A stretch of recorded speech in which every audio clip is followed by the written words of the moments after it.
রাজস্থান বেঙ্গালুরু ম্যাচে ব্যাটে গন্ডগোল। ম্যাচের মাঝেই সল্ট ও হেডমায়ারের ব্যাট পরীক্ষা করলেন মাঠের আম্পায়ার। কেন, ব্যাটে কি সমস্যা হয়েছিল, নাকি নিছকে খেলায় বিঘ্ন সৃষ্টি, জানুন এই ভিডিওতে। তবে এই ম্যাচে কিভাবে হারল রাজস্থান জানতে হলে ভিডিওটি অবশ্যই শেষ অবধি দেখুন। একাধিক ক্যাচ ফেলার পরেও রবিবারের দুপুরের ম্যাচে রাজস্থানকে হারিয়ে আরও এক ধাপ উপরে উঠল গ্রিন জার্সিধারী আরসিবি টিম। প্রথমে ব্যাট করে রাজস্থান 173 রান তুললে বেঙ্গালুরু খুব সহজেই সেই রান চেস করে 9 উইকেটে জয় হাসিল করে। রাজস্থানের হয়ে যশস্বী জয়সওয়াল করেন 75 রান, হেডমায়ার 9 রানের বেশি করতে পারেননি, ধ্রুব জুরেল করেন 35 রান, স্যামসনও আজ রান পাননি।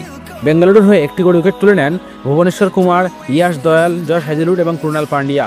হয়তো আরও কম রানে রাজস্থানকে আটকাতে পারত আরসিবি যদি সহজ ক্যাচগুলো মিস না করত।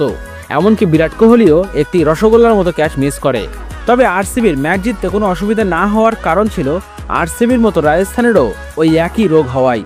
4 নম্বর ওভারে সন্দীপ শর্মার বলে একই ওভারের মধ্যে বিরাট কোহলি আর ফিল সল্ট দুজনেরই ক্যাচ মিস করে রাজস্থান, আর সেই দুজনেই আজ ম্যাচ জেতায় আরসিবিকে।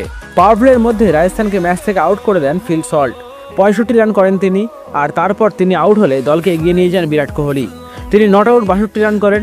এই অর্ধশতক নিয়ে বিরাট কোহলি টি-20 ক্রিকেটে এক ঐতিহাসিক নজির গড়েছেন। আজকের ম্যাচে 6 মেরে অর্ধশতক করার সাথে সাথেই তিনি টি-20 ক্রিকেটে 100টি অর্ধশতকের মালিক হয়েছেন। তবে এই ম্যাচের মধ্যেই ঘটে যায় আজব ঘটনা। ম্যাচের মাঝেই হঠাৎই ব্যাট পরীক্ষা করা শুরু করেন মাঠের আম্পায়ার। রাজস্থান রয়্যালস ব্যাট করার সময় সিমরান হেডমায়ারের ব্যাট পরীক্ষা করা হয়, আবার পরে বেঙ্গালুরু ব্যাট করার সময় পরীক্ষা করা হয় ফিল সল্টের ব্যাট। রাজস্থান ব্যাট করার সময় 16তম ওভারে নেমেছিলেন হেডমায়ার।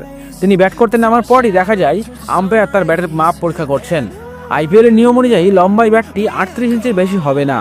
আম্পায়ারের সন্দেহ হওয়ায় তিনি ব্যাট পরীক্ষা করেন। হেডমায়ারের ব্যাট পরীক্ষায় পাশ করে, পরে সল্টের ব্যাট পরীক্ষা করা হয়, তিনিও পরীক্ষায় পাশ করেন। ম্যাচ হেরে রাজস্থান ক্যাপ্টেন স্যামসন তাদের প্রথম ইনিংসে ভালো ব্যাট করতে না পারার কথা নিয়ে আফসোস করেছেন, আর ক্যাচ ফসকে যে ম্যাচ হেরেছে তারা তাও মেনে নিয়েছেন তিনি। বেঙ্গালুরু এই ম্যাচ জিতে পয়েন্ট টেবিলে 3 নম্বরে উঠে গেছে। তাহলে রজত পাতিদারের ক্যাপ্টেন্সিতে বেঙ্গালুরু কি এবার চ্যাম্পিয়ন হতে পারবে? আপনার মতামত কমেন্ট করে জানান আমাদের। ভিডিওটি ভালো লাগলে লাইক, শেয়ার ও সাবস্ক্রাইব করতে ভুলবেন না।